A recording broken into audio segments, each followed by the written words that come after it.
Should I bring this closer, or is this enough? Oh, can you hear me okay?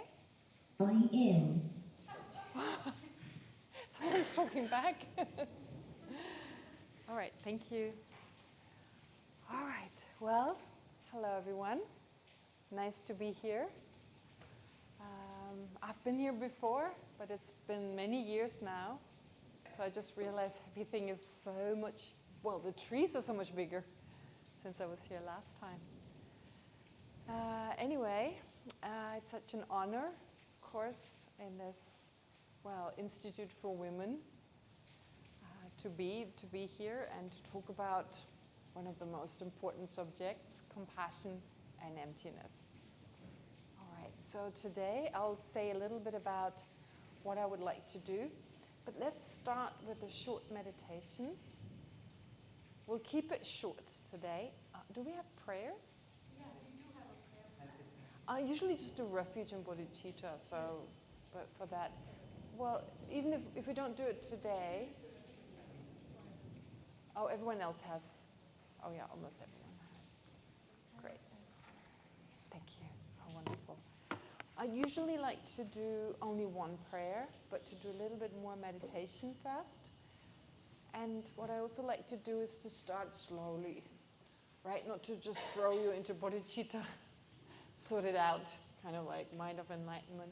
Well, let's keep it gentle in the beginning and then slowly progress towards more heavy-duty kind of motivations. All right. Okay, but before we start, let's do some breathing meditation. Start with some breathing. And then I'll just guide you. I'll just say a few words, what to think of, what to meditate on. And in that way, then hopefully you generate the kind of motivation that is helpful, that is most helpful for this particular topic. And again, every day will be a little different, right? Okay, let's start then. Okay. Let's do some breathing first, and then I'll just start to talk.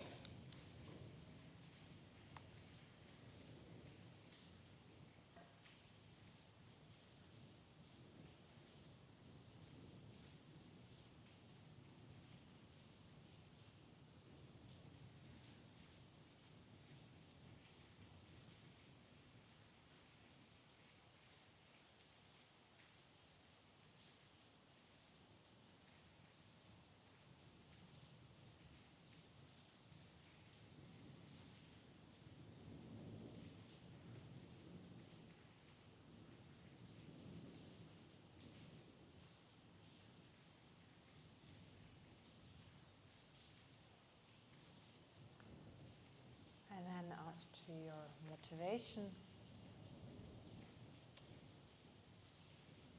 try to think that having this opportunity during this rain retreat to study about compassion and emptiness,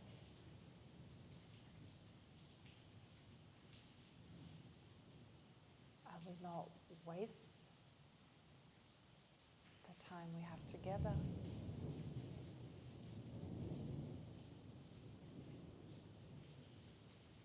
But instead, use it to learn more about my own mind,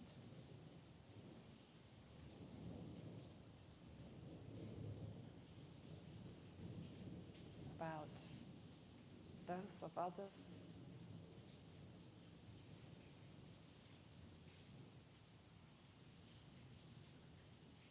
and about how to develop more compassion for myself and others.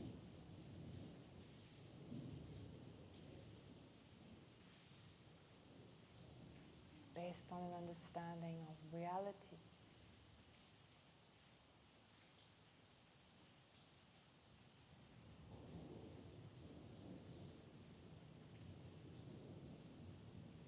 For our own benefit, of course.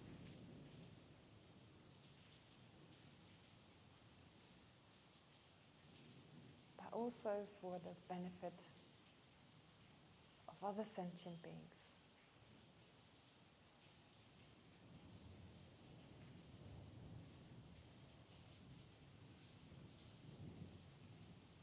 Since we don't live in a bubble, but we're connected to everyone around us.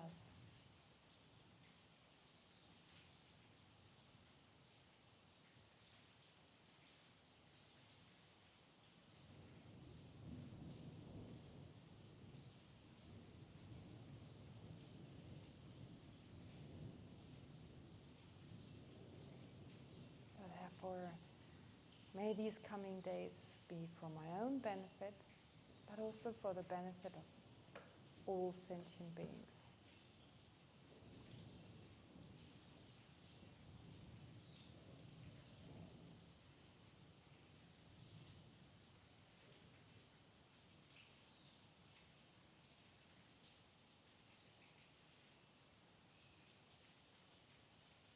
Okay. So with this in mind, let's recite the prayers, or the prayer.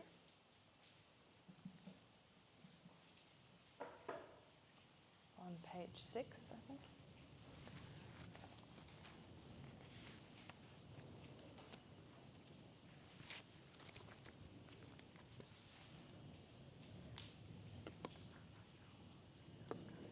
All right.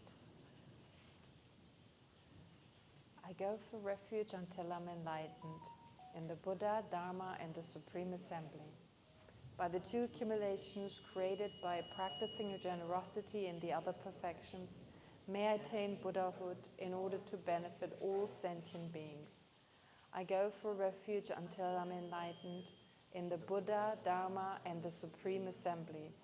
By the two accumulations created by practicing generosity and the other perfections, may I attain Buddhahood in order to benefit all sentient beings. I go for refuge until I'm enlightened in the Buddha, Dharma, and the Supreme Assembly. By the two accumulations created by practicing generosity and the other perfections, may I attain Buddhahood in order to benefit all sentient beings. All right, great. I forgot to switch off my phone, so I better do that.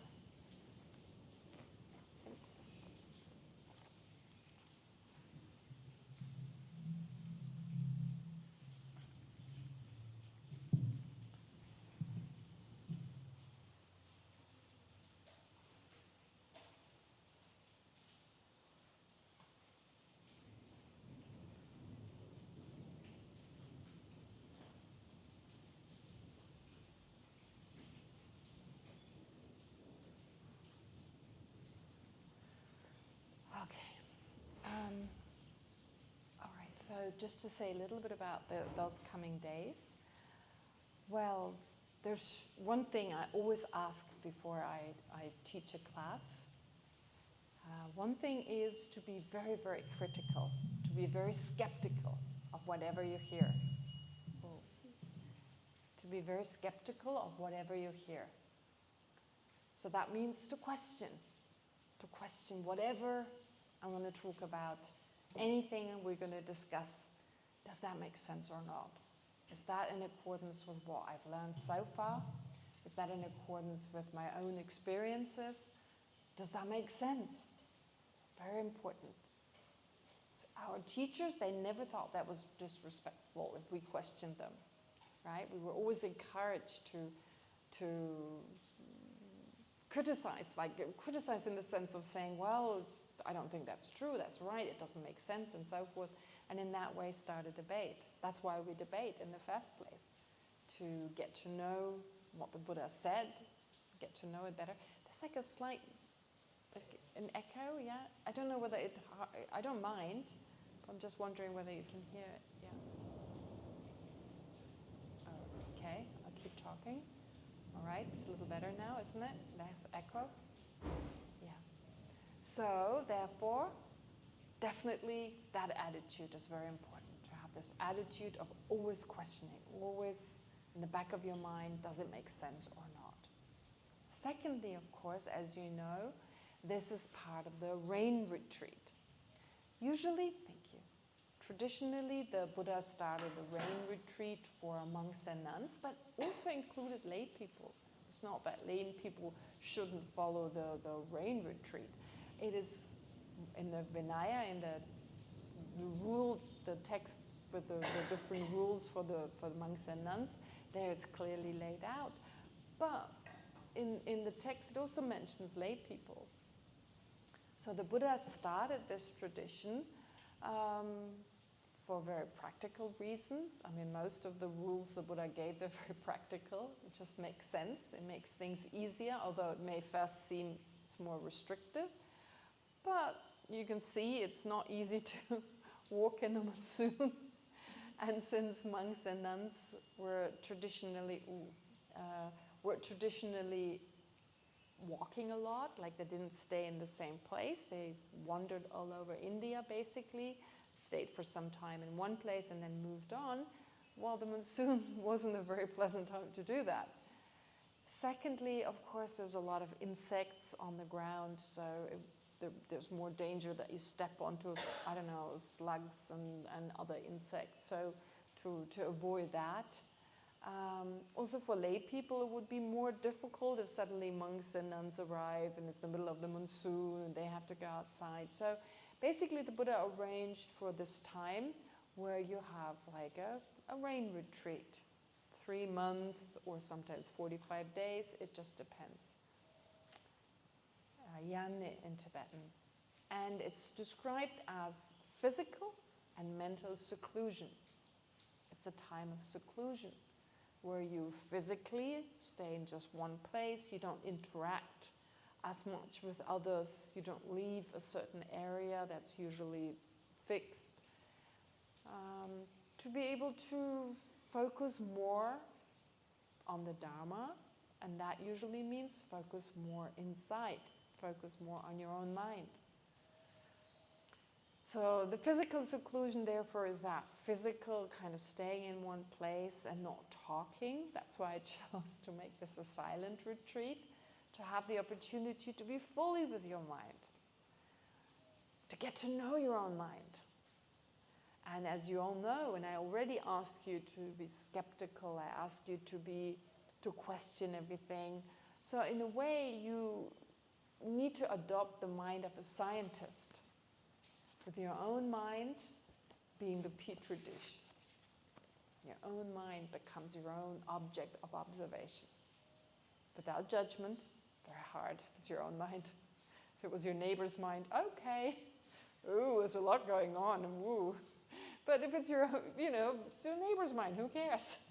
But our own mind, it may not always be what we expect, right? There may be stuff in there that is new, maybe unpleasant, but no. Have that kind of distance. It's just different minds. They come and go. Really, that's all it is, right? You don't always have the same mind. One moment you're happy and satisfied, the next moment something bothers you, then a moment later there's attachment, then there's love. It keeps changing the whole day. In fact, it changes so fast. Oops, that was worse. I thought it would make it better. Oh, maybe the echoes. No, it comes back. All right, I can speak up a little bit. Yeah. All right, I think that's better. Yeah. Can you hear me well? Yeah. So the point is that mental seclusion means, well, you focus on your own mind. So mindfulness becomes really important. Mindfulness. It's not mentioned in this tradition as much as it's mentioned in the Theravada tradition. However, it's ever present. It's almost like don't need to mention it, that you need anyway, which can be a little bit difficult for us, because we like to be reminded. But actually, mindfulness is the first thing. It has to always be there. Where actually mindfulness, when we say mindfulness in the West, we're actually talking about 3 types of mental factors. There are 3 types. One is mindfulness in the sense of temba in Tibetan, which means to remember, right? I mean, I just forget to pay attention to my own mind. That's my problem, I'm distracted and focusing on my own mind, all gone. So this remembrance, this recollection, is a very important mental factor. That needs to become, it's a mental function. So when I say mental factor, it's just a function of the mind, basically. And then there is introspection. Introspection, not looking outwards. Of course, you do have to look outwards. I'm not saying don't watch the path when you walk into the dining hall or something. No, but our mind is very good at multitasking. It's actually not doing it simultaneously. It's just switching back and forth really quickly. I mean, if you have the kind of attentiveness that is needed, you may even be able to do it simultaneously. But I think it's okay to switch back and forth. You won't even notice how quickly you do that. I mean, the thing is, even as I talk to you, I remember once in a class, I was teaching a class, and I was actually thinking I had to take in my laundry. You know, like as I was talking to everyone, I caught myself thinking, oh, I better bring in my laundry. It looks like there's some dye. You know, as I was talking to everyone, and my mind still had the time, because my mind is much faster than my speech. So I have time enough to think of a lot of other things while talking to you. So we can all do that. We can walk on the path and still be aware of our own mind. We talk to another person. Oh, no, you're not allowed to do that. But if you were allowed to do it, you could talk to another person and still observe your own mind. You can eat your food, you can have a shower, whatever. There's always time, there's always opportunity to watch your own mind. So this is your most basic work as part of your inner seclusion or mental seclusion, to watch your own mind. And because we're working especially with compassion, that's one of our main topics, and since that is mental, of course we need to get to know, we need to work with our own mind. But like scientists, as I said, and since the topic is compassion, well, if you find, and this is the problem usually when you start watching your own mind, there's resentment. Whoa, oh my gosh, I want to have a compassionate mind, but I have this crappy mind, right? So that's the danger. But again and again, go back to, and I haven't mentioned the third mental function yet, go back to introspection with attentiveness, paying attention, and remembering to pay attention and to look inwards. So there's three mental factors, which are recollection, that's the Tibetan word that's usually translated as mindfulness, which is really remembering. The second is introspection, and the third one is attention.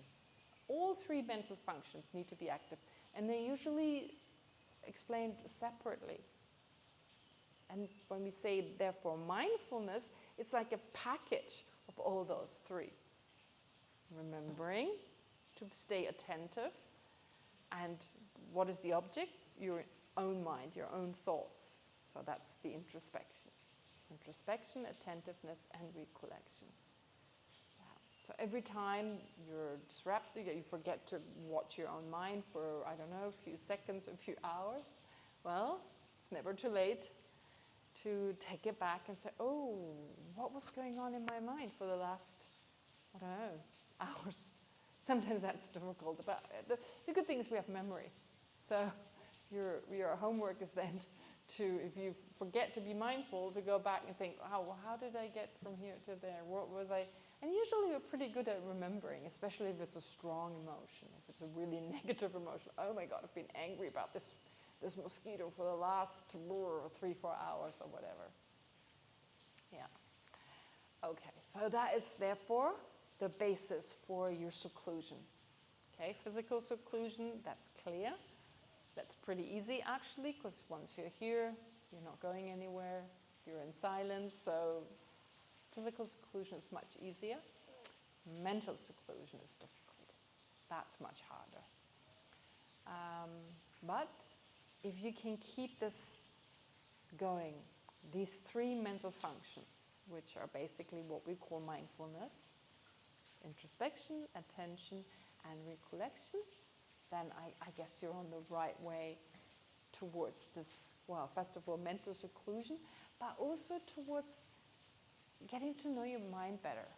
I mean, some of you may have studied, of course, about the mind, and that's great. That's definitely helpful. But it shouldn't just be theory. It should be practical in the sense of like, wow, I just learned about, I don't know, anger, learned about conceptual minds. Like, where are they in my own continuum? Can I recognize them? Now, of course, we're not studying about the mind in general, but we're learning about compassion. So what is compassion, first of all? Well, we learn that, and then we'll learn to recognize it in our own mind, generated in meditation, of course. That's easier than just having it pop up all the time. So initially, we just need to familiarize with compassion in meditation, but also recognize what are the factors that are an obstacle to our compassion, right? I mean, it should be so easy for us to have compassion. The Buddha certainly has incredible compassion. The Buddha is said to have something called boundless, limitless compassion. So limitless compassion. Why don't we have limitless compassion? If the Buddha's mind is basically the kind of mind that we all have as well, right? The actual nature of our mind is the mind that a Buddha has, and we have that kind of mind. The actual nature of our mind. There is a type of mind that right now is not really active, but it can become active. Well, if that mind, if it gets rid of all the extra, all the stuff that's not really in the nature of our mind, coming from not perceiving reality the way it is, if we can get rid of all that, then that natural mind will manifest automatically. And that's the Buddha's mind. So the Buddha's mind is really, it's like saying, manifest the mind, the actual nature of our mind, or manifest that primordial mind that we always had, minus all the crap, all the stuff that just makes us miserable, and it's not supposed to be there. It's not in the nature of our mind. All these negativities, of course, misperceptions in the first place. There are a lot of misconceptions first, and then they give rise to, I don't know, anger and guilt and fear and, well, everything else, attachment, etc. All right. So therefore, that kind of mind, well, it needs to be understood. That kind of mind needs to be recognized. But also in the meantime, it's a lot of work. It takes a lot of time. It's really difficult, unfortunately. And the first step is to recognize how our mind works. And then from there, what are the obstacles to generating love and compassion? So it's not just about recognizing, getting to know our mind. Of course, that's the basis. Getting to know how our mind works, what are our thoughts, and to not judge them. To label them, sure, why not? Angry mind, happy mind, unhappy mind, but that's it. Like I said, it's not like a scientist doesn't get angry with a petri dish. Oh, what's the stuff growing in there? I wish it was pink and it's blue, right? I mean, it's like, it's not going to happen. It's just this curiosity. What is happening? A sense of curiosity, like enthusiasm, if you can. Wow, my own mind, incredible. And the more you learn about the Dharma, the more you appreciate your own mind. Because the mind is responsible for our reality. I mean, if we didn't have a mind, we wouldn't have a reality. Right? So if we talk about reality, like, I think here science is really helpful. Like 300-400 years ago, when modern science came into existence, there was this sense, let's adopt a bird view on what, how things are, like the way God would see them or whatever, if you brought God into the equation, or, just let's look at things how they really are. But in the 21st century, scientists know, well, that bird view is impossible. Because what you perceive, this objective, when we talk about objective reality, it's done through the mind. I mean, when you do experiments, for instance, like any kind of research, how do you determine it's this, that, and the other unless you had a mind to recognize it, right? It's only through the mind. Everything that scientists know is a subjective knowledge. The colors they perceive, the measurements, the shapes, all this. How do we know an animal sees the same thing? What we perceive as warm, they may perceive as cold, and so forth, right? So it's totally subjective. I mean, even colors, now we know there are no colors out there. They're just light waves. There's no sound out there. They're just pressure waves. I mean, science and Buddhism is really getting close together, as in like, there really is just the mind, right? And then you take it, this is just the sense perception, okay, the way I perceive colors. I don't even know whether my green is not your blue. I don't know what you see. I don't know the shape. We may all call it blue, we may all call it green, but what do I know what you see? No idea, right? Think about it. And there's a lot of, there are a lot of examples. I'm not starting on the first day with the BBC dress and the sneaker, but I don't know, have you ever heard of the BBC dress? No. There is a dress that, it was made public on the BBC. They talked about it for the first time, or someone got in touch with the BBC because they thought it was so amazing. There is a particular dress that a daughter showed her mom, or a mom showed her daughter for her wedding, and said, this is what I'm going to wear. It's blue and black. And the daughter looks at the picture and she says, no, it's white and golden. And then, as it turned out, they asked other people, and about half of everyone in this world sees it as sky blue and black, and the rest sees it as gold and white. That's me. I'll show you the dress. I did it just the other day. I was talking to Shita. I put up the iPad. I showed you the dress, and half of the group went, it's this color, and the rest disagreed. Yeah. And then there's a sneaker that to half of the population appears as pink, and the rest it appears as green. Don't ask me why. So, wow. Who's right and who's wrong? No one is right or wrong. It's just a subjective experience. It's got to do with our brain, right? So basically, we believe in this objective world. We totally believe in it. We so believe in an objective world on an emotional level. Have you ever caught yourself thinking, oh, the way this person dresses, their taste is just, they've just got no good taste.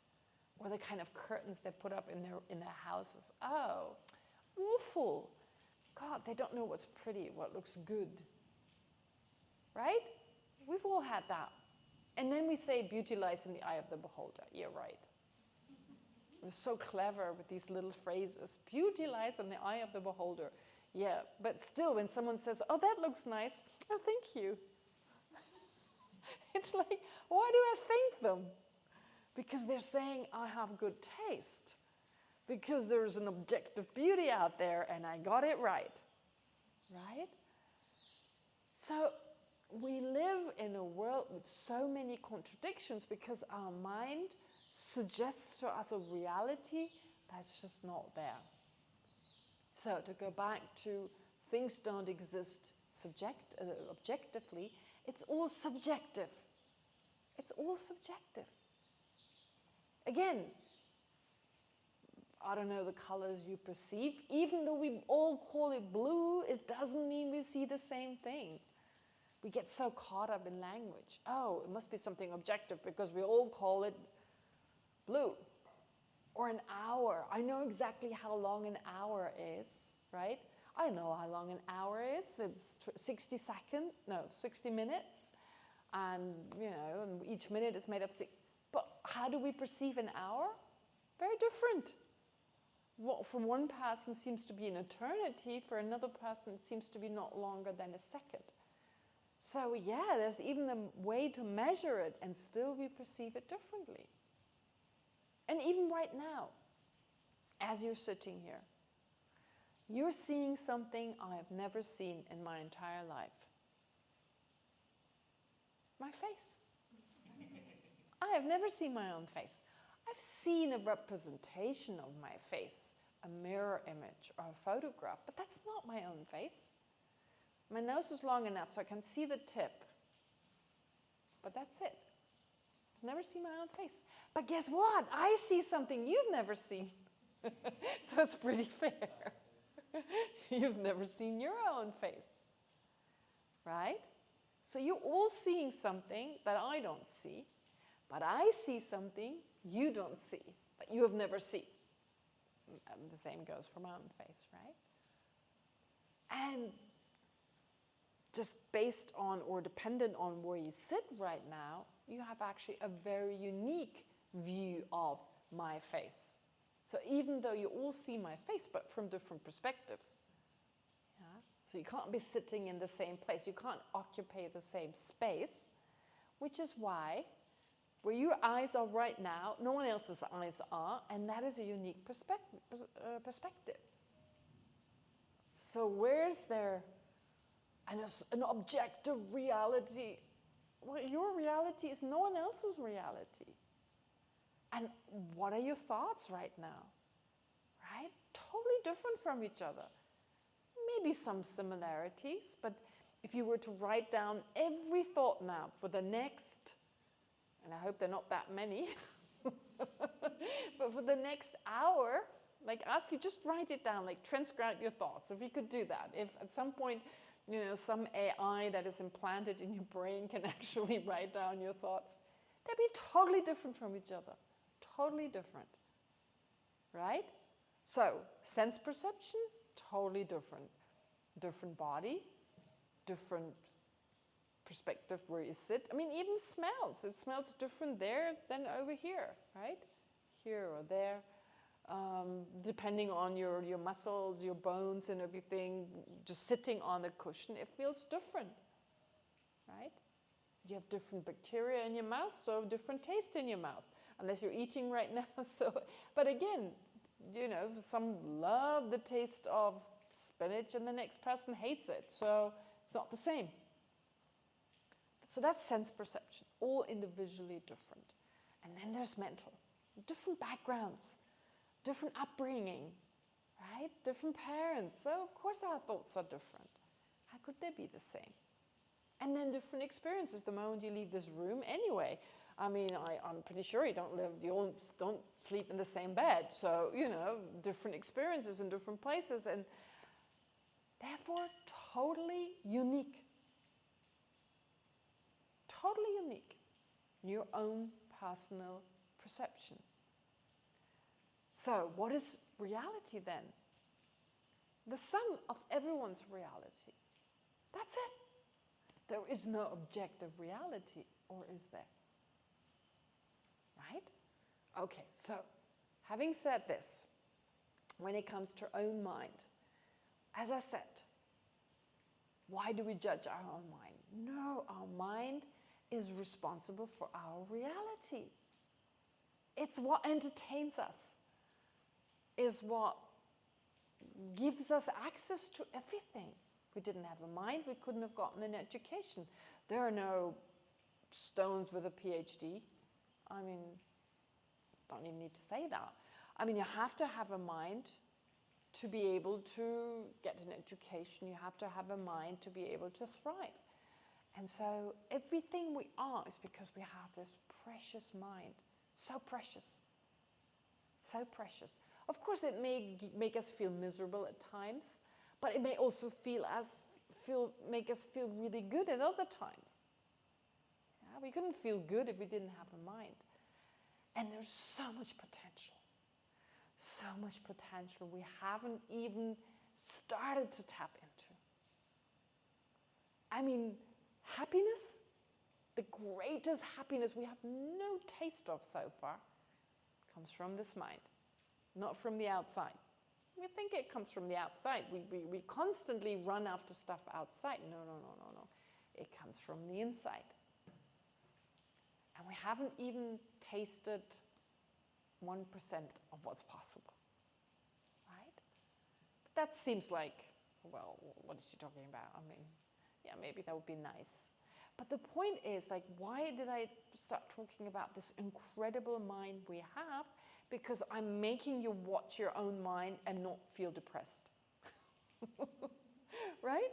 Because there's stuff there, and there may be a lot of stuff that comes up, which is a good thing. Sometimes we're so scared of stuff that could come up, but actually it's just emotions, they come and go. There's nothing scary. It's interesting, in fact. All that rubbish, right? We need to come, allow for it to come at the surface. You know, it's a bit like watching your own mind, being mindful, being attentive, and remembering to be attentive. It's a bit like doing laundry. You want to get to know what's going on. You want to know these stains, right? What are the stains in my shirt? And I want them to come out. You know, I apply soap and I want them to come out. And I'm not like going to go, oh no, the water is so dark. What was I expecting? I mean, I haven't done this in so long, so I haven't washed my shirt in a really long time. So of course there's some stuff coming up. So I'm actually quite pleased to see that dark, murky water, right? I'm like, wow, great. Oh, it's finally, I'm getting to know that dirt in there. I'm getting rid of it.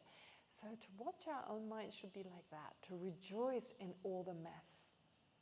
There may be stuff that is unexpected, but to be going, wow, great, finally I can see it. Yeah. So instead of getting upset, even fearful, it's just, that's the thing with memories. I mean, there's a lot of stuff we've gone through, of course, all of us have, growing up as children. I mean, even we have a sense that my upbringing was incredible. Still there's stuff. I mean, I don't think I can really complain. Well, I thought I could complain a lot before I met Buddhism, but later on I realized, oh, it could have been so much worse. You know, there's stuff that I think went wrong, but it's gone. It happened, it's gone. And when these emotions come back, so what? They're just energy, right? There's just energy. And it's just good to let it come up, because if we just bury it deep inside, it's going to bother us. If we, you know, kind of hide it, try to hide it, it's just going to get worse. Like, it's like, you know, the idea of a pressure cooker. Stop the what is it called, the little valve? Yeah. If you stop the valve, it's just going to explode, right? Yeah, I love pressure cookers. They're so practical in India.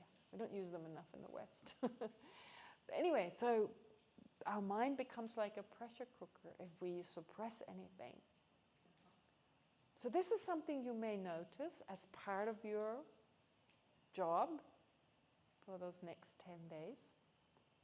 Allow anything to come up, right, with curiosity, with a sense of, what's the word? Awe.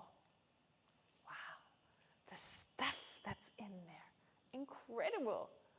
For something that's immaterial, it can hold a lot of emotion, that's for certain, right? And just, again, as part of getting to know our own mind, and getting to know where there's room for improvement, of course.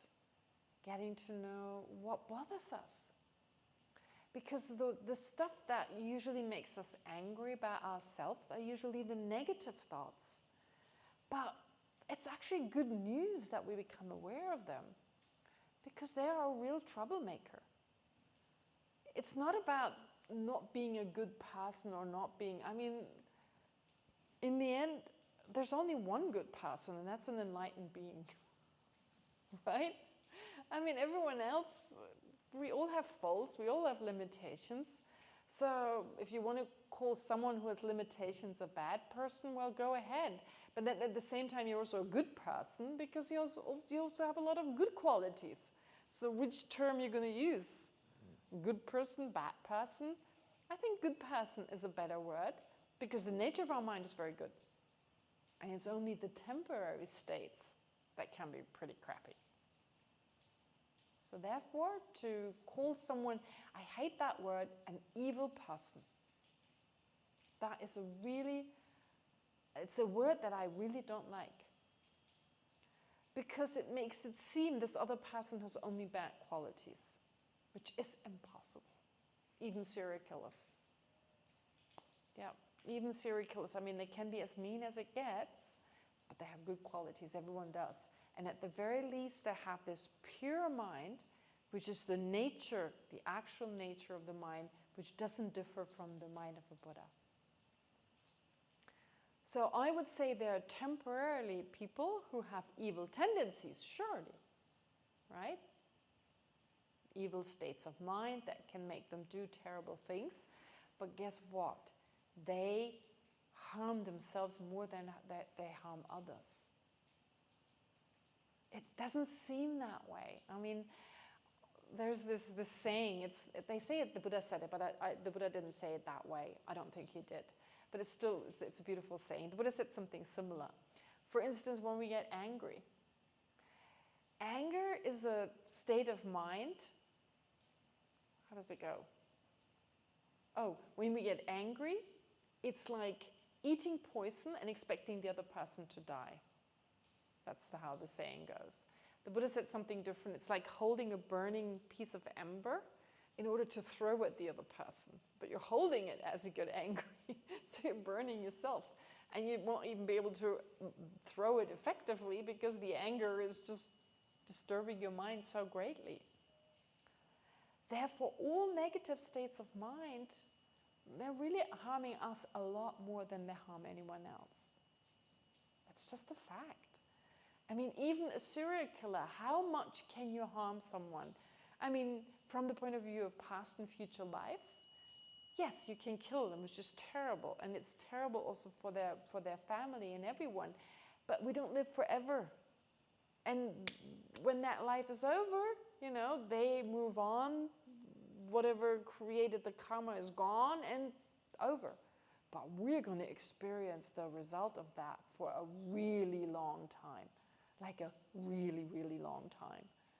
So therefore, we suffer a lot more, especially in the long term. And that's important to realize. Whatever we do, we harm ourselves more than we harm anyone else.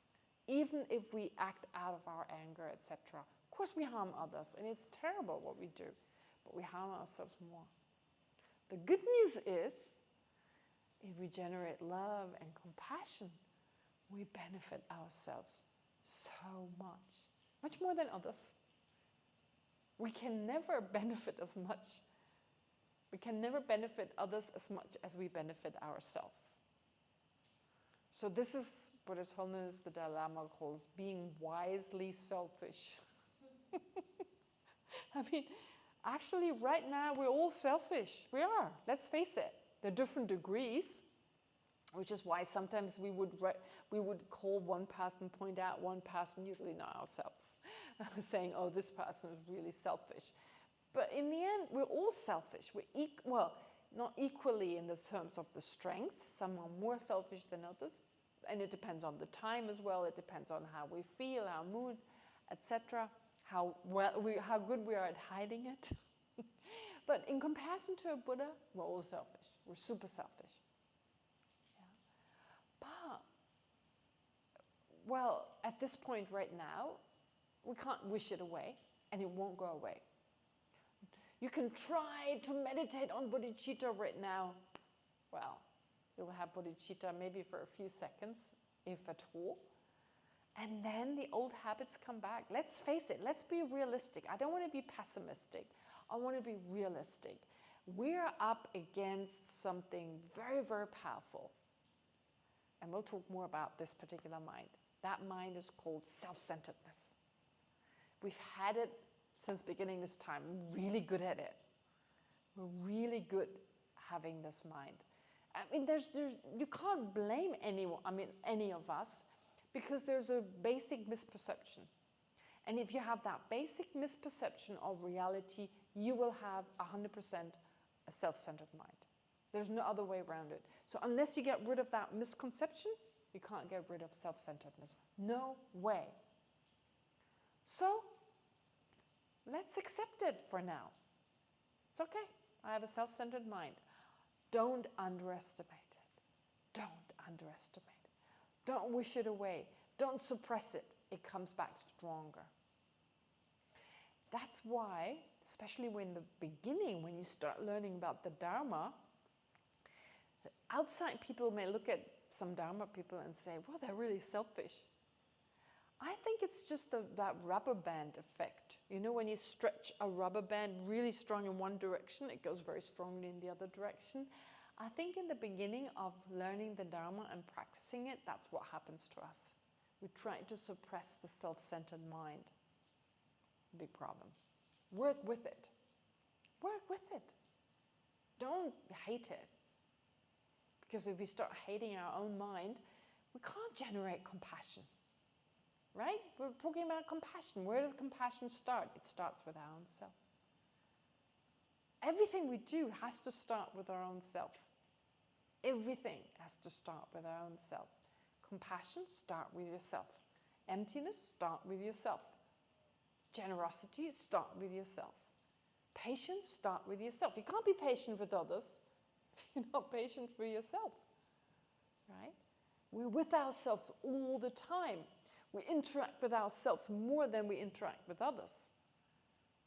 So how can we habituate ourselves, familiarize with patience, if we're not patient with our own self? We just reinforce that lack of patience, that impatience. We reinforce anger. If we're constantly angry with ourselves, we'll be angry with others. What's the difference? One person, another person. We're naturally angry with others. Therefore, when it comes to generating compassion, we start with ourselves, start with our own self. And even when it comes to the opposite to compassion, or the, not opposite, but the obstructive mind to generating compassion, which is self-centeredness, well, we embrace it, we get to know it, but we definitely don't push it away. We try to gently reduce it by acknowledging its presence. Right? Therefore, we get to know it. We get to know it better than we know it already. We all know. If I say we have selfishness, no one disagrees. But how does this selfishness, how does it manifest? What is that mind? We need to get to know it.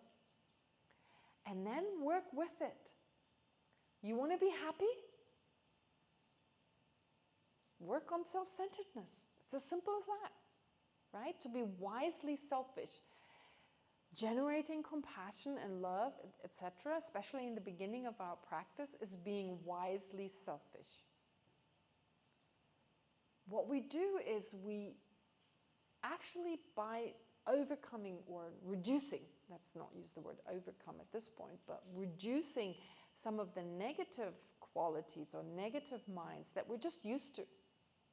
That's why they pop up. We're used to them. It's as simple as that. It's not that they're in the nature of our mind. No, we familiarize with them more than with other minds. No other reason. Because of our root misperception of reality. So there's a root misperception, root misconception of reality that gives rise to what's called self-centeredness. And from there, all the other harmful minds arise. And we're just familiar with them. But we're really, really harming ourselves. We could experience so much happiness and so much inner peace, not dependent on external objects. But we don't. Why? Because of thinking, oh, it feels good in that moment. It feels good. You just let it go. Just let it arise in your mind, and it may even feel like it's going to bring me some happiness if I just try to get that thing. If I'm just going to be a little bit nasty If I say something about this person behind their back because I don't like them, and then maybe other people will not like them, and yes, right? But that is not being wisely selfish. That's stupidly selfish. So on top of being selfish, the kind of happiness that selfish mind is craving, it's actually destroying. So you see, there's actually a lot to learn about our own mind. Learning about compassion, learning about emptiness. Wow, I'm glad we have 10 days. Because there's so much we need to get to know. We need to study about our own mind. We need to so much to learn about how we get from A to Z, basically. These thoughts that we have that right now bother us, that right now make us unhappy, but also make us do things. How do we get there? And Buddhism is so complicated, right? It seems really, really complicated, like impossible to understand. Well, first of all, it's not impossible to understand. Anyone can understand that. If I can understand it, everyone can understand it. And of course, there's a lot more I need to learn. But I studied kind of the basics, and once you have the basics, then everything else is pretty easy in comparison to taking those first steps, number one. And secondly, it is complicated because our mind is complicated. That's why. Our mind is not easy. Our mind is constantly changing. Our self-centeredness is very, very clever. Yeah, it's very clever. It does an incredible job to sneak into our Dharma practice, right? To be, I don't know, generous. And right there, oh, look how generous I am, how special I am. I hope everyone knows, right? Or being patient or being selfless. Oh, I hope everyone knows how selfless I am. It just sneaks in. I mean, I tell you from my own experience, it's a very powerful mind that I constantly feed into, right? It's like you've got a car that you really think is ugly and terrible, but you constantly, I don't know, put gas in it and constantly wash it and make sure it's running. Well, no surprise that ugly thing is still, sneaking around. Okay. So there's a lot that I want to discuss over the next 10 days, starting with self-centeredness, because that is the worst enemy we have. Our worst enemy is that mind. Luckily, it's only one. It's not like an army. When you talk about enemies, it's usually like, I don't know, the Pakistani army or the American army or whatever, right? The Russians or whatever. It's always like a lot of people or the whole government. It seems like, wow, these are our enemies. They're not our enemies. There's only one enemy. Luckily, it's one. It's that self-centered mind. I mean, it gives rise to other enemies, but the one to really watch out, the one that is the biggest troublemaker is that one. It's that mind. And what is our best friend? Well, a mind such as compassion. A mind such as compassion. If we can have real compassion in the moment it arises, we're happy, we're peaceful. There's no worry. There's no concern.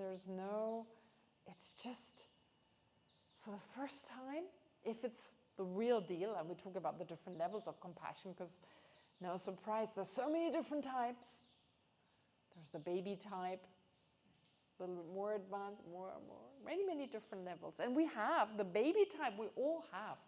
If we didn't have it, we couldn't develop it. We couldn't even develop it. We have that tiny version of it, we have.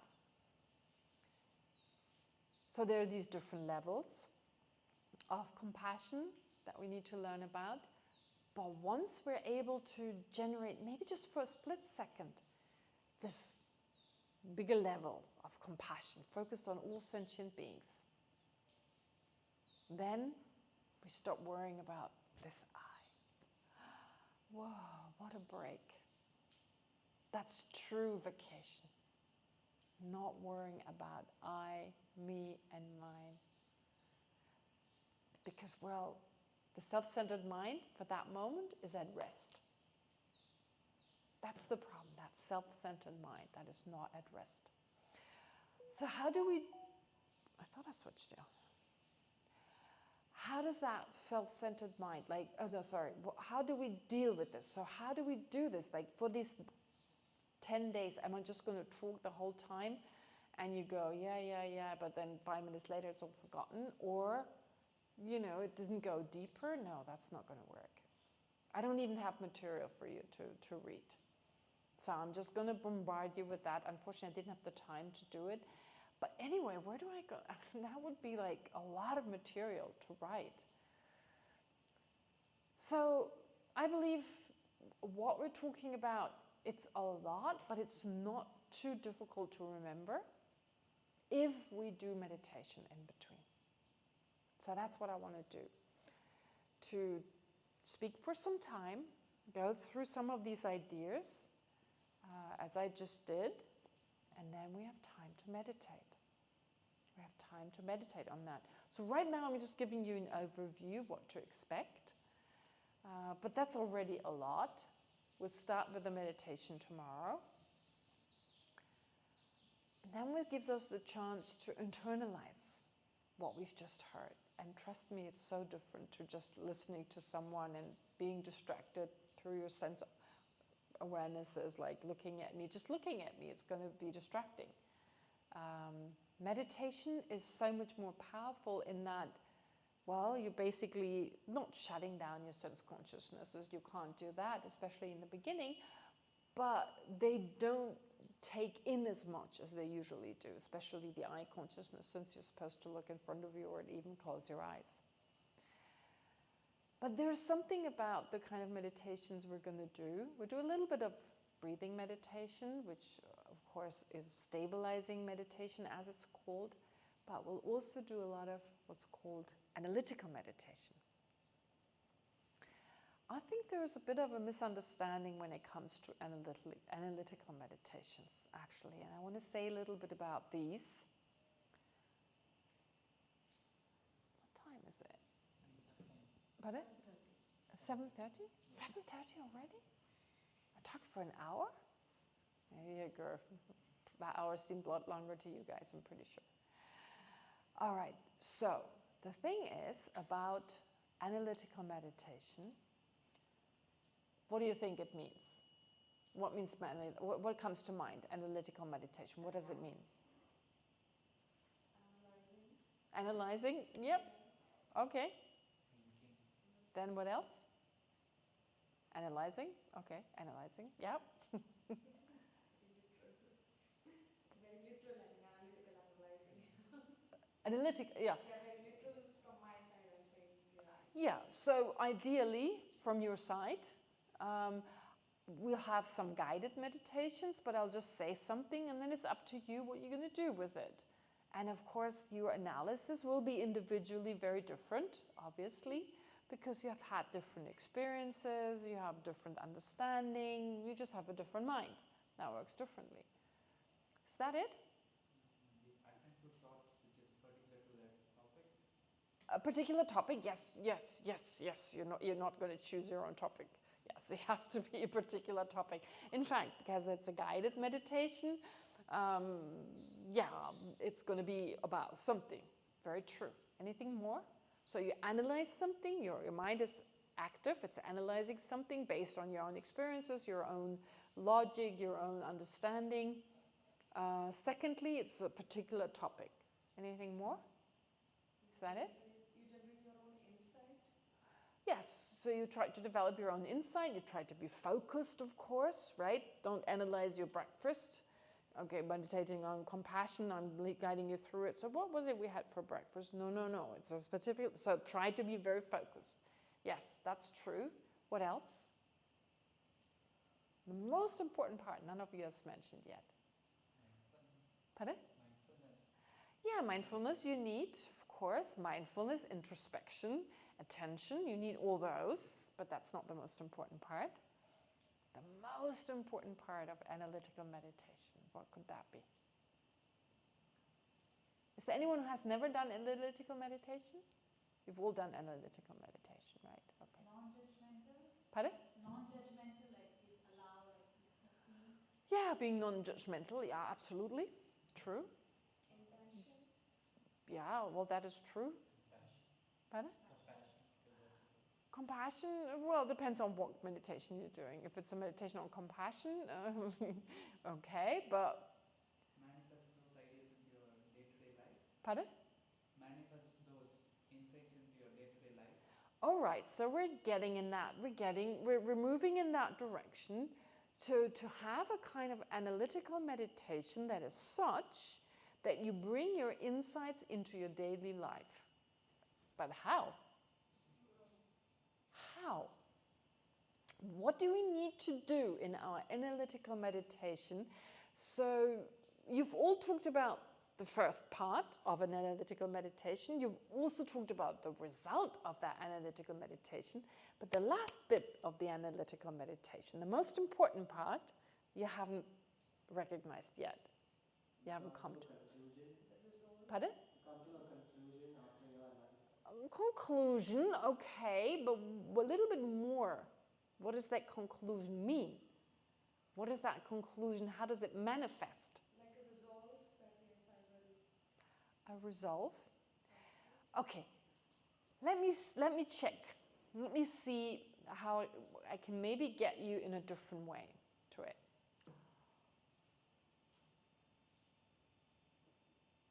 There are certain things that govern our day-to-day life, right?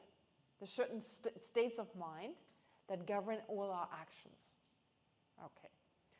So let me give you an example of something that can really strongly govern our actions in a negative sense. Or you give me an example of something, of a certain state of mind, a negative state of mind, that could very much influence our daily actions. An example. Attachment. Very good. Another one. Anger. Very good. Anger. So anger, what would you call anger, attachment? What would you call these states of mind? Negative, yes, negative. But in terms of the type of mind, what is it? It's mental. Papa? Agitated, yes, but what else? Emotion. Who said emotion? Emotion.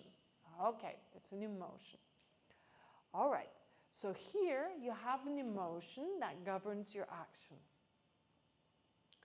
So what do you think of the rational kind of minds and emotional kind of minds? Which are the ones that control our lives more? Emotions. All right. So we are very much controlled by our emotions. They are very, very powerful. Very powerful. Can you all agree?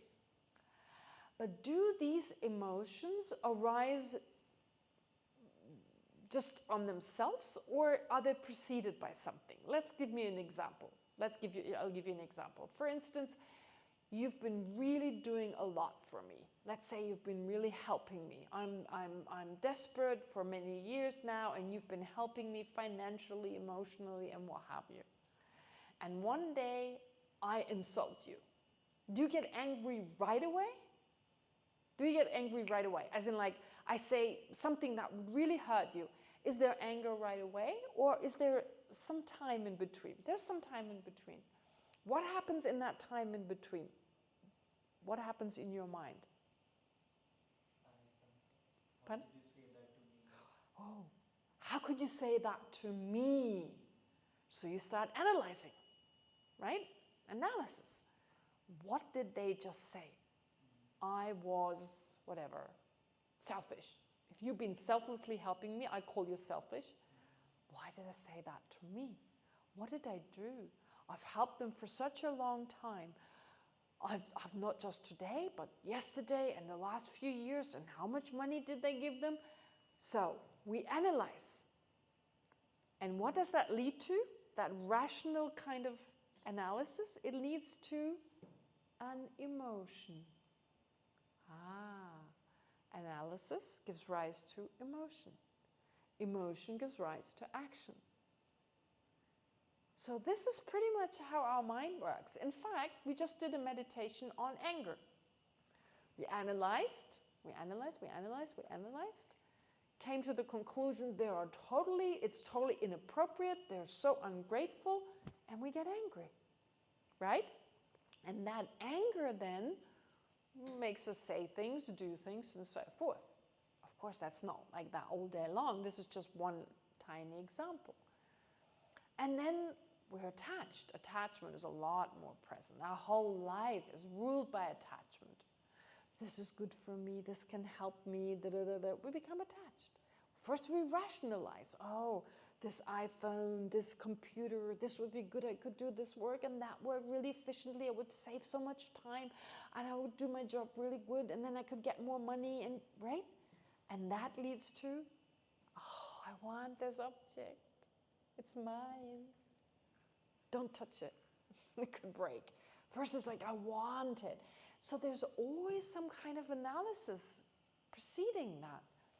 Is that analysis always realistic? Fortunately not. But just our psychological makeup, how does our mind work?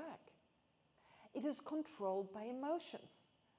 And we feel like they just pop up on their own, but they don't really pop up on their own. We make them pop up by thinking, thinking, thinking. I mean, that thinking mind is never still, only during deep sleep, right? During deep sleep. So when we wake up after like a deep sleep, our thoughts are very slow in the morning, really slow. Coffee. That's it, right? And then it gets faster and faster as the day proceeds. So this kind of mind that is constantly evaluating and judging, those are just different words for analyzing. They're very good at that. And every analysis leads to an emotion. And those emotions, they control our actions. Attachment being a powerful one, very powerful one. In fact, if we didn't have attachment, our life would look very different. Very different. If we didn't have attachment, our lives would look very different. So, we're very good at this. Analysis, emotion, action. Analysis, emotion, action. Our mind is very good at it. So now we're using that same method. We bring it into our meditation. Analysis, emotion, action. But analysis this time, and that's the goal, in accordance with reality, giving rise to a positive emotion, which then governs our action. So instead of attachment towards I, me, and mine, which is one of the main attachments, self-centeredness is exactly that. I'll say much more about it. What is attachment? How does it work? How is it a problem? How does it harm ourselves? We need to really get to know attachment. We need to get to know this attachment to I, me, and mine. It's not difficult to understand that. It's really not difficult. It's not difficult at all, actually. What does it do? It exaggerates the importance of this I. That's it. I'm just a little bit more important than you guys. Sorry, better face it. Right? That's how it feels. My I is more important than everyone else's. And guess what? My happiness is there for too. That's my main attachment.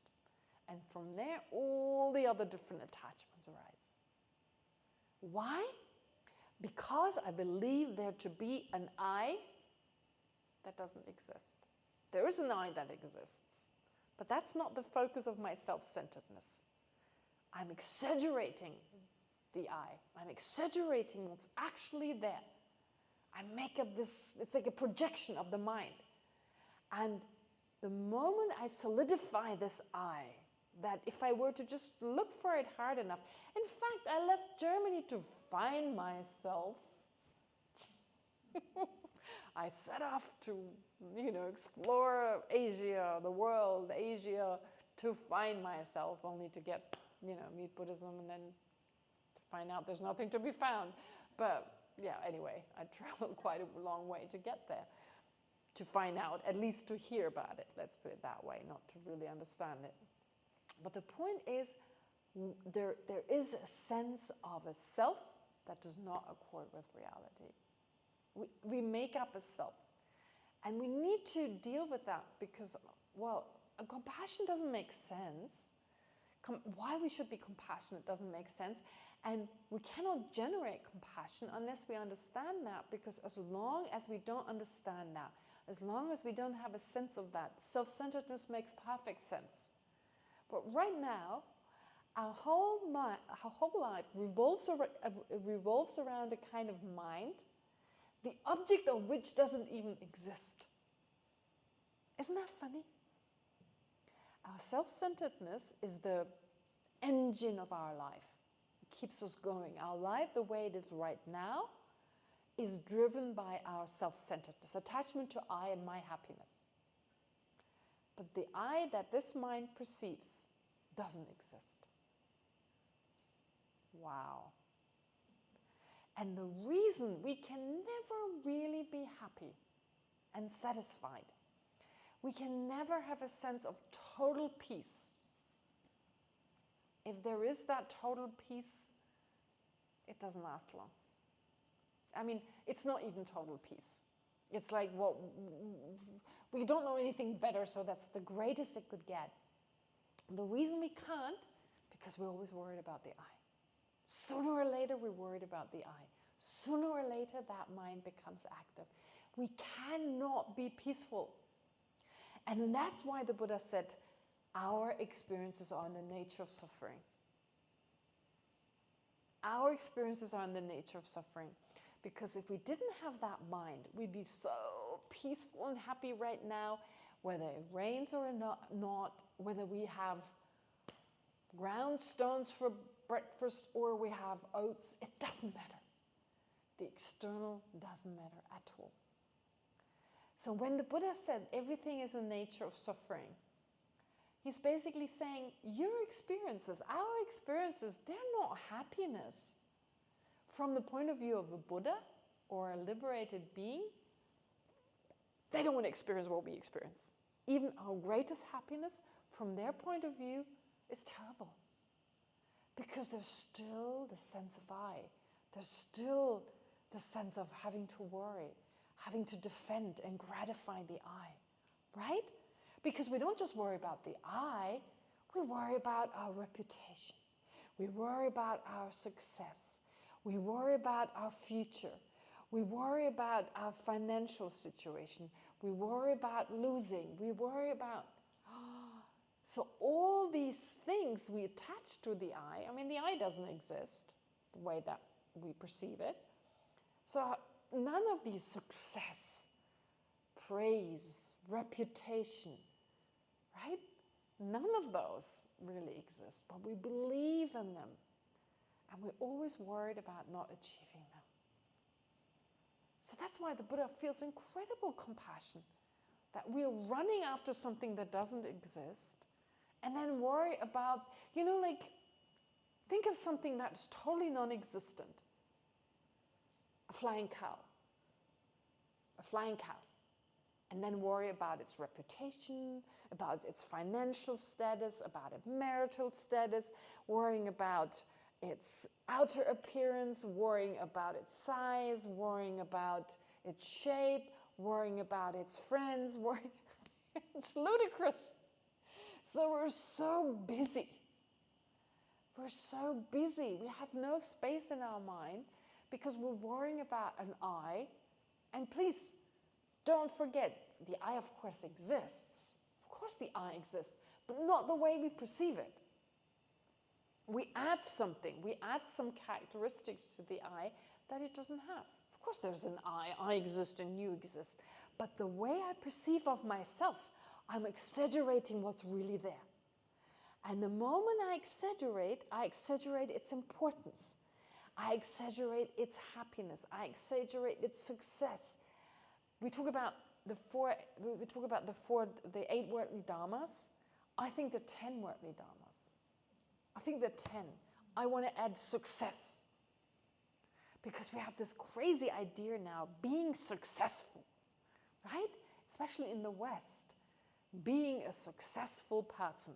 So not only do we need praise, not only do we need a good reputation, we need to gain things and we need to have pleasure and avoid the opposite of those four. We also need success. What does that even mean? I mean, so many different things. I mean, what means success in one group of people doesn't mean success in the next.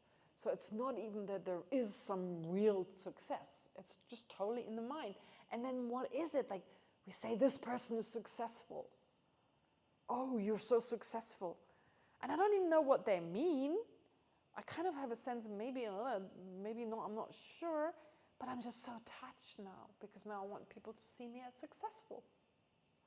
So not only do I worry about a self that doesn't exist the way it appears to my mind, I worry about anything to do with it. So how can I be peaceful? How can I ever be just satisfied with what's there? Impossible. Impossible. So that's why the Buddha says everything is in the nature of suffering. He's really just saying our mind right now. So what is reality? Reality, in my case, is my reality. I have no idea what your reality is, right? So I experience only my own reality. So that's my own reality. And that is influenced, it's driven by a sense of an I that is not unrealistic, and by a sense, I want it to be successful, I want it to be liked, I want it to be... So I'm running after flying cows my whole life. I'm trying to get something that you can't get because it doesn't exist. And since I can't get it, I keep trying. I keep trying. So I have a sense, okay, I can be really successful, I can be really happy if I'm with this person. I have this, even we have that in our mind. I mean, ask yourself, have you ever had that thought? If I just got that thought, if I just got that job, all my problems be okay. Huh? And then you get the job, and a day later, you have new problems. If I were just with that person, life would be blissful. Sorry. If I could just be with that person, if I just had that car, if I had that job, if I had that pay raise, it never happens. It never happens. Because we're running after, give me a good analogy.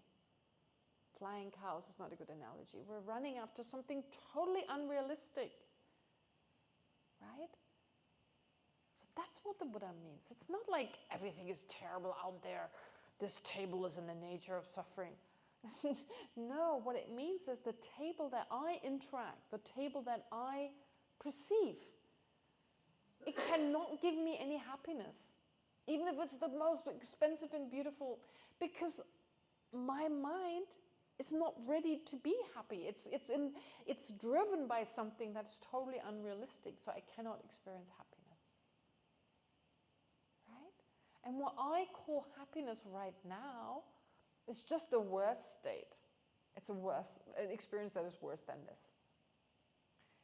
And we all know this, because if, let's say yesterday, you were in great pain, let's say you've been sick for 5 days, you've been throwing up for 5 days, you were miserable, you were so unhappy, right? So you were suffering so badly, and today you wake up and you're not sick. How do you feel today? So happy. So happy. But if yesterday, in the last 5 days, you hadn't felt that way, you wouldn't feel that happy. So what does that mean? Your happiness in that moment is the absence of the worst problem. So right now, our happiness, what we call happiness, is just the absence of something that's worse. But when you have an arhat or a Buddha, they look at our happiness and they go, oh my God. So usually I give an analogy. I think this analogy works quite well. What is the analogy? I remember when I was in elementary school, we had a particularly cold winter, minus 20, 25 degrees. And I had to walk to elementary school. It was nearby, but I still had to walk for a kilometer. As a little girl, it seemed like forever long. It's just a half a kilometer or something. And it was so cold and we were so freezing out in the break. We had to go outside and we were wearing all these coats and you know, woolies and, you know, whatever. And then one day the temperature went up to 10 degree plus. Oh, we were like taking off our sweaters and everything, like our shirts, the sun was out, and we were like, oh, it's so warm outside. Now, if that day I had invited someone from Delhi to Germany, what would they have said? Oh, 10 degree plus, 10 degree plus. So, plus 10, was it warm or was it cold? Well, from a point of view of a Buddha or an Arhat who would say 22 degree, that's real happiness, they would say that's cold. That's in the nature of cold.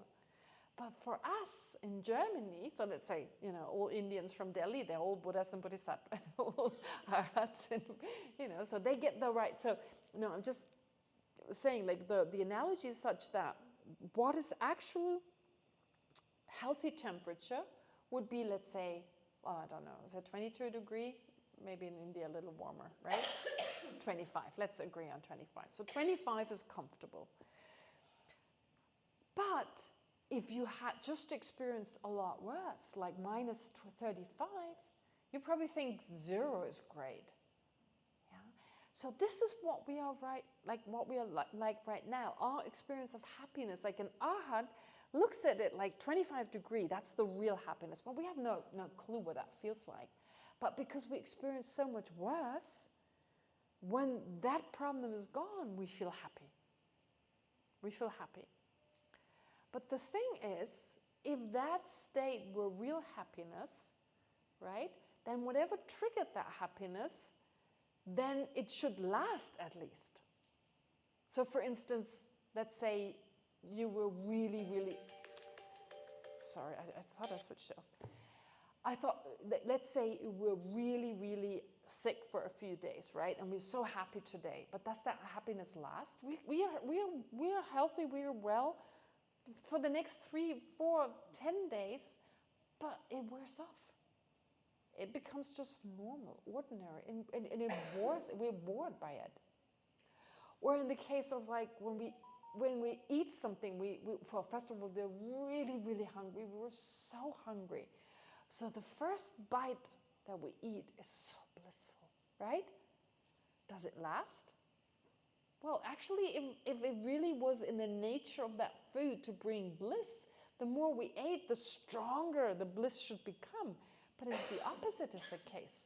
The more we eat, so from that blissful first bite, the second bite, second grade blissful, third grade blissful.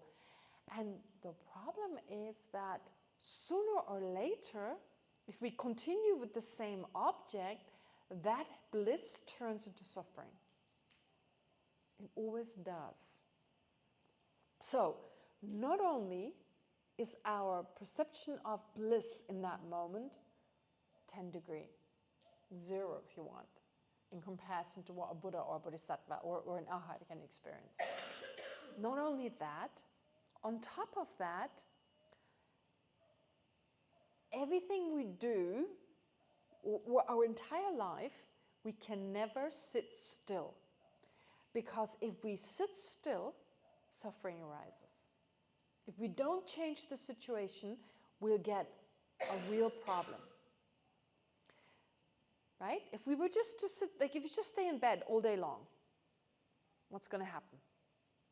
If you just stay in bed all day long, if we were not, our mind and body was not in the nature of suffering, we could just lie in bed and we would always be happy. But what happens? We start getting a backache, right? We get bored. We get hungry. What else? It's like, wouldn't that be a horror to have to stay in bed the whole time? I mean, right now it may feel like great, but in actuality, we have to stay moving because otherwise we suffer. We always have to be in movement. Like just now, sitting here, our body's in the nature of suffering. So I usually say if I were to make a video of everyone sitting here, I mean, you think you sit still, right? But you don't. You need to move. Otherwise, and it's slow. You're not like moving. I'm just making a movie and then I'm running it, fast. So you can see how much we move. We have to move. Our body's in the nature of suffering. If we just stay in the same place, we're going to get sick. We're going to get, that's why we have to exercise, and exercise means movement. Our mind cannot stay in the same place. We have to eat, and we have to do it all the time. So eating just once is not enough. You eat for a few hours, you need to stop. Then you do it all over again. You need to sleep. You need to wash. We need to constantly move. We have to be on the move. We have to be on our toes. Guess what? Otherwise we suffer. Right? We have to work. We have to make money. Because our mind and body is in the nature of suffering, we cannot stand still. It's almost like if you had like a board of nails. So if you move quickly enough that they don't pierce your feet, right? So you have to be in constant movement. So on this nail board, with all these nails sticking up. So we're like quickly going from one nail to the next, because if we stay too long, we'll suffer. The nail starts piercing in our flesh. So usually when I tell people this for the first time, they go, no, oh, that's so pessimistic. And my response is, well, tell me something that makes you truly happy, where you think you cannot get enough. So usually the response is, I've asked that question many times, being with my friends. All right, be with your friends. All right, I'm going to lock you in a room with your friends for the next 2 years. 2 years, just with your friends in one room. Is it still going to be blissful and wonderful? Oh, I just want to be with my friends. I have such a great time with them. Yeah, for that hour in a pleasant cafe with really good coffee and good music. Yes, and they're in a good mood and you're in a good mood. Sure. But stay in that cafe, eat the same, drink the same coffee, listen to the same music for the next 45 days. Will you ever set foot into that cafe again? No. That's the thing. We have to change. We have to constantly change the situation, because sooner or later you're stuck on one nail for too long. Because right now, all our experiences are in the nature of suffering. They're not suffering as long as we keep changing long enough. But we have to keep moving. We have to keep moving. Keep moving. You can never sit still. Right? So what does the Buddha say our happiness is? It's the absence of something worse. So it's the absence of minus 20 degrees. That is warmth for us right now. And why? Because of our root misconception. Because we believe we believe phenomena to exist in a more concrete and solid way. And most importantly, the I, which we're so obsessed about. That's why we can never truly, that's why our mind has become like a nail. It's not in accordance with reality, and therefore it can never experience true peace. So these nails are really our misconceptions, unfortunately. But the good news is we can remove the nails, but not outside, internally. This is a really important concept in Buddhism.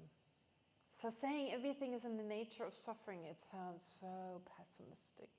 It sounds so...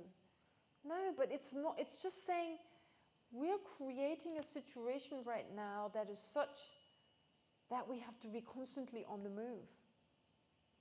We can never remain with the same object, because sooner or later we're going to suffer. Basically just because of that misconception, that root misconception, which leads to self-centeredness and which is the main obstacle to great compassion or any type of compassion. All right, so I think this gives a good basis. I wasn't going to wrap it into the Four Noble Truths, but I basically told you the Four Noble Truths. But hopefully in a way that it doesn't seem pessimistic. It's just realistic. That's our situation right now, and it's totally unnecessary.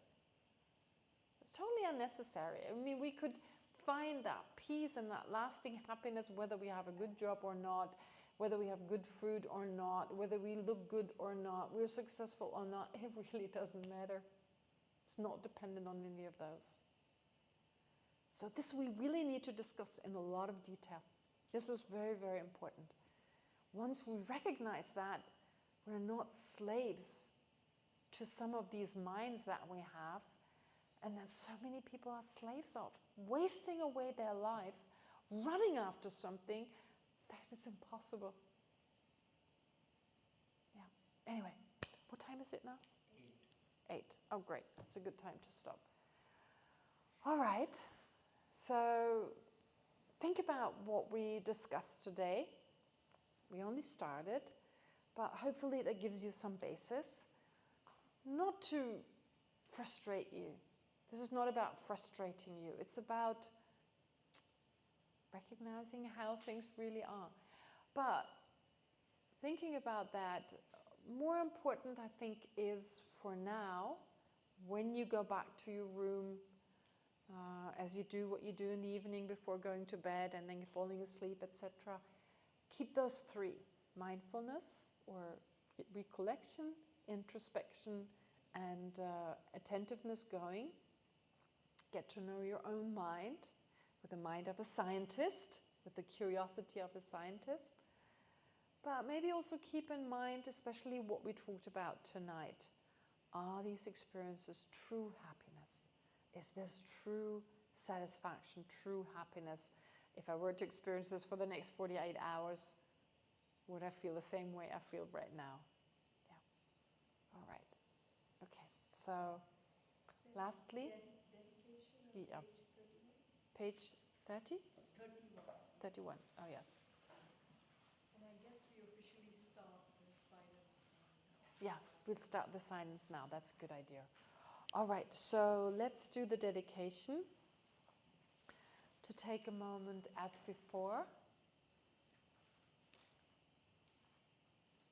To prepare the mind. We just need to do that. We do the one prayer which says dedications. For tonight, we'll just do this. And just thinking, may whatever we listen to today, whatever we thought about today, may that become a cause for us to recognize how everything we experience right now is in the nature of suffering, so that we're able to remove whatever causes this situation we're in right now.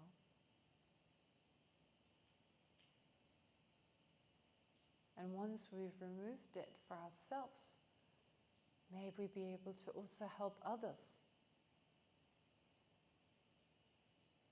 to remove this and find lasting happiness that is not dependent on the outside, but comes from our own mind.